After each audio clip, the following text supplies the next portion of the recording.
This is the Read to Lead podcast, episode 530.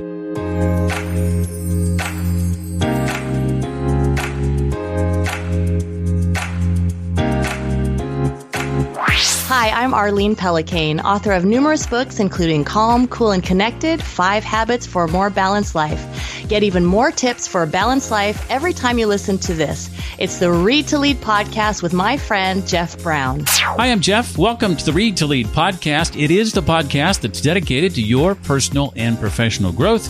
And this week, it's a special solo episode. Our theme inside the Read to Lead community online is all about managing priorities for the month of June. If you'd like to find out more about being a part of the Read to Lead community, you can go to jeffbrown.me. It's just $9 a month.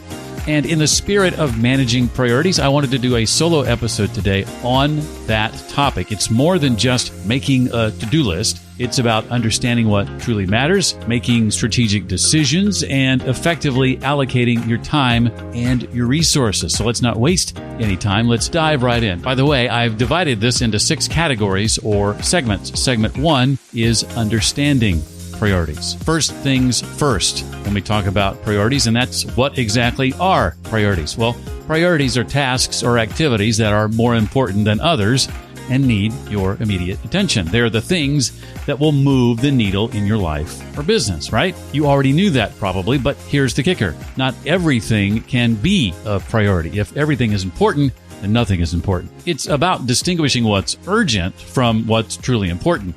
When Steve Jobs returned to Apple in 1997, the company was on the verge of bankruptcy, you might recall, and Jobs realized that Apple had lost its focus, and they had dozens of products, none of which were really all that exceptional.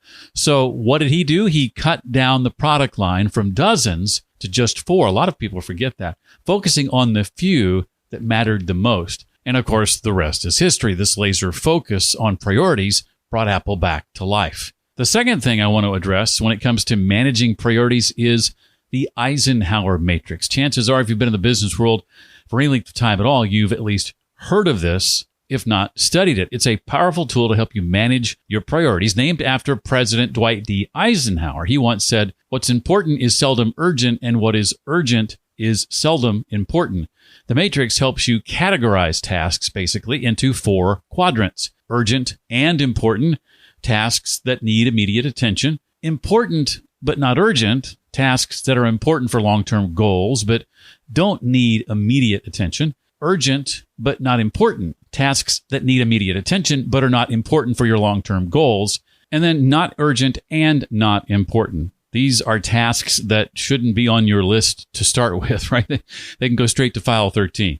The goal is to focus most of your time on the second quadrant: important but not urgent. These are the tasks that lead to long-term success and fulfillment. Here's a practical tip. Take a few minutes at the start of each week to list out your tasks and categorize them using the Eisenhower matrix. You'll be surprised at how much clarity that can help bring.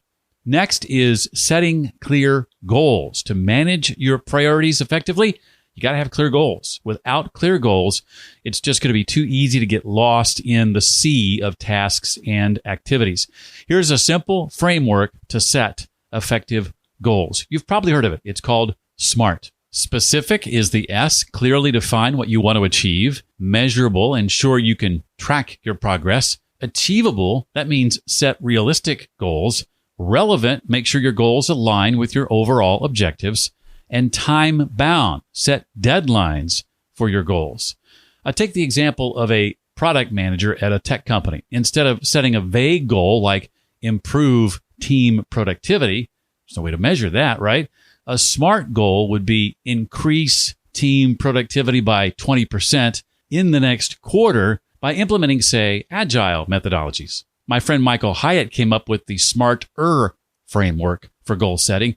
The E in the SMARTer framework stands for exciting. Goals should be personally compelling and inspire you to take action, he says. If you're not excited about your goals, you're less likely to stay committed to them, right?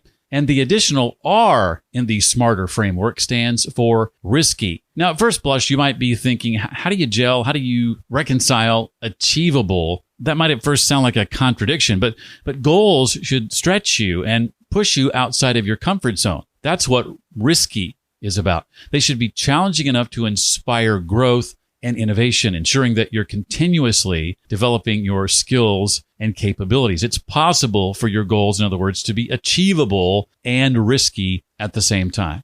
The full SMARTER framework then stands for specific, measurable, achievable, relevant, time-bound, exciting, and risky.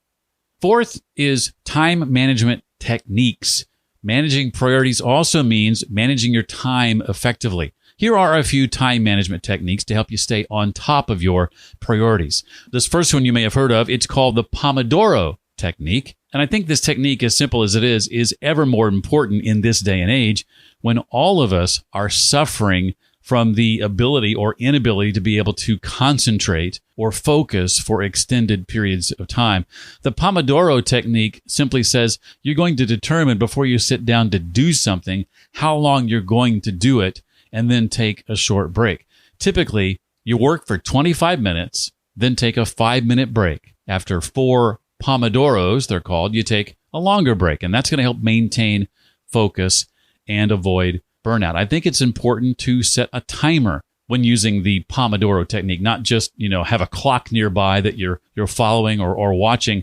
Use an actual timer on your phone. You can use the built-in timer. You also might try an app like Focus Time or Focus Keeper is another. I know both of those are available for iPhone. I think they're also available for Android. Those are specific Pomodoro type timers that can easily track 25-minute work sessions followed by 5-minute breaks, or 50-minute work sessions followed by 10-minute breaks, etc.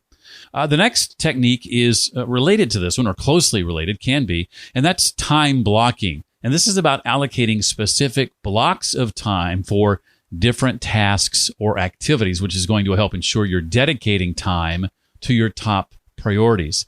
This really, to me, goes hand in hand with identifying what an ideal week looks like, determining what your big 3 are for the week, those big 3 being your 3 main priorities for the week and no more than that.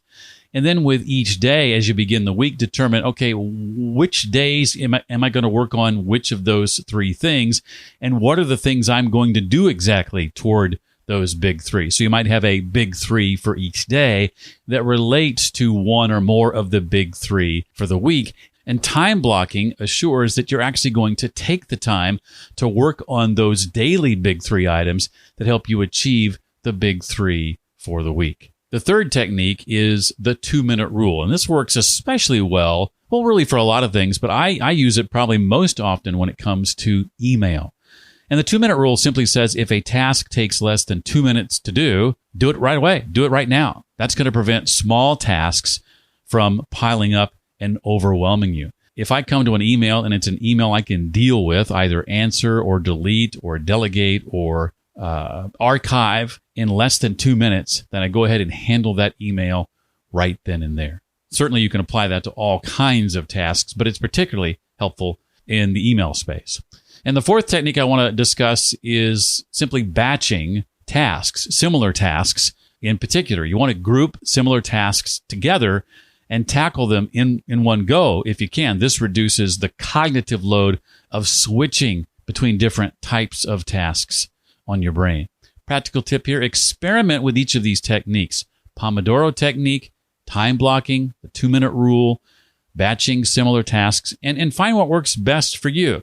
The key is consistency and making small adjustments as you need to.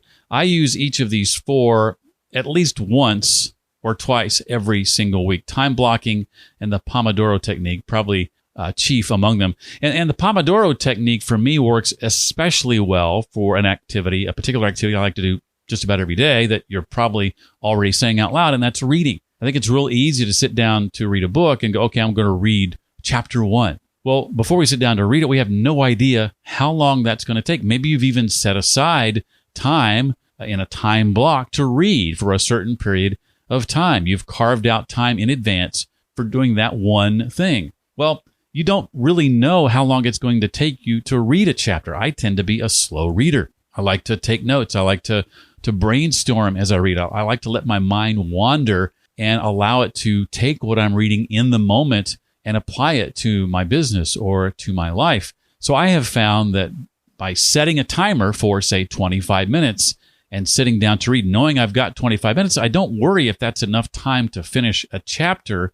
I just know I'm going to concentrate super well for that 25 minutes, then to give myself time to take a break. Again, what we tend to do is we say we're going to sit down and read a chapter, and we can't possibly finish that chapter in the time that we have, or we read half of it and then we just take a break out of necessity, and then maybe we get off doing something else and forget to come back to it. It's really important to set a timer, to communicate to your brain in advance, how long am I going to sit down and do this activity? That's going to help your brain, because you've communicated it to your brain to give this activity full concentration, because your brain knows you're only going to do it for 25 minutes or whatever the time is, and then take a break. I find it also helpful if you've got, when it comes to reading especially, a place that you do that activity in all the time, like a reading chair, a well-lit room, maybe a room that's got a door on it you can close, maybe some noise-canceling headphones, whatever you need to do to fully concentrate on that activity, do it. So we've talked about understanding priorities, the Eisenhower matrix, setting clear goals, time management techniques. Number 5 on my list is avoiding common pitfalls. Even with the best strategies, it's easy to fall into common pitfalls when managing your priorities. Now, here are a few to watch out for. First and foremost, procrastination. Putting off important tasks can, needless to say, derail your progress. Combat this by breaking tasks into smaller, manageable steps. That's kind of what I was getting into when I talked about identifying your big 3 for the week, and then look at your week Monday through Friday and decide what your big 3 are going to be for any given day. And those big 3 for the day relate to one or more of the big 3 for the week. You're breaking it down into smaller and smaller and smaller steps. The second pitfall to watch out for is overcommitting. That's saying yes to everything, just about. That can overwhelm you, obviously. Learn to say no and prioritize what truly matters. You might even want to consider defaulting to no. We often default to yes. And if we're going to say no, we feel like we have to justify it to the other person. I find it best to often default to no. And if we're going to say yes, we need to justify that yes to ourselves. Now, that doesn't mean you're not going to be a helpful person. You're not going to be a generous person. I don't mean that. Again, I just mean that we often say yes to too many things and end up regretting it later. Something suffers. Wouldn't it be better to say no at the outset rather than saying yes and not coming through because you committed to too much? I think so. Number 3 on the list of avoiding common pitfalls is distractions. And we've touched on this a little bit. In our digital age, distractions are everywhere. Create a distraction-free environment when working on important tasks. We'll go into this a little bit more when we talk about tools and resources in just a moment. The 4th thing when it comes to avoiding common pitfalls, I've suffered from it. I have friends who have suffered from this, and that's perfectionism. Striving for perfection can lead to paralysis. You end up not doing anything at all. Focus on progress, not perfection. Done is better than perfect, as the saying goes. Done and out there in the ether, out there in the universe, is better than perfect and stuffed in a desk drawer, never to be seen by anyone. You've probably heard the story of J.K. Rowling. When she was writing the first Harry Potter book, she faced all kinds of rejections and distractions, but by managing her priorities and focusing on her goal, she eventually created, as you know, one of the most successful, if not the most successful book series of all time. Lastly, I want to talk about tools and resources. As I hinted a moment ago, there are plenty of tools and resources available to each of us to help manage our priorities. Here are a few I recommend. For project management, Trello, Asana, Milanote has become a favorite tool of mine, Milanote. I'll link to this in the show notes, readtoleadpodcast.com/530 for episode 530. These tools great for project management and tracking tasks. When it comes to note-taking and organizing information, your second brain, I use Obsidian. Other great tools are Notion and Evernote. A digital calendar is essential, of course, for scheduling, but also for time blocking. I talked about identifying what your ideal week looks like. That's something maybe you put on paper or put into a spreadsheet. Well, then transfer that to your Google Calendar. Make sure that ideal week is represented there. And that's your starting point anytime you begin scheduling meetings or other things, appointments for that particular week. You've got the ideal already in place on that digital calendar, time blocked out, if you will, before you add anything else. The most important things, in other words, are accounted for first. And then another tool or resource you might want to consider, actually dual options here. Focus at Will, which is an app I've mentioned here on this show before. It's a music service designed to improve focus and productivity. You can find here on this app, ethereal type music, much of it without any sort of discernible beat that you can help your brain to focus. And I know some people say, I can't listen to music while I'm working. And certainly popular music, I couldn't possibly listen to that and try to work. But this is not that. This is something different. This is something better. There's even an option to listen to coffee shop sounds if that's your thing. I can't do that one because it's too distracting for me, but that might work for you.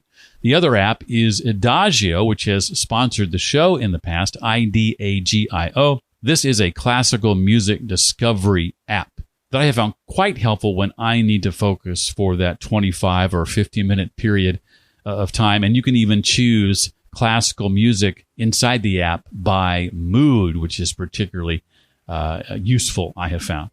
And if you have one of those Amazon devices in your office or where you work, you might ask it to play classical for focus. And it will play about an hour, maybe an hour and a half's worth of classical music designed for helping you focus on your work. Try out different tools, see which ones fit your workflow. And remember, these tools are meant to assist you, not complicate things. Don't fall into bright, shiny object syndrome if you can avoid it. And in conclusion, I just want to say take action. Managing priorities is an ongoing process. It requires regular reflection and adjustment. But by understanding what truly matters, setting clear goals, and using effective time management techniques, you can make significant progress toward your personal and professional aspirations, I think. Remember, it's not about doing more, but doing what matters. So take a moment today to reflect on your priorities and plan to tackle them head on. Really appreciate you listening to this episode of Read to Lead. If you found this episode helpful, be sure to subscribe if you're not already in your favorite app. I recommend the Snipped app for listening to podcasts, particularly when it comes to taking notes on those podcasts, SNIPD. Leave a review, if you will, and share the podcast with your friends. This episode, again, readtoleadpodcast.com/530 for episode 530. Until next time, remember, leaders read and readers lead.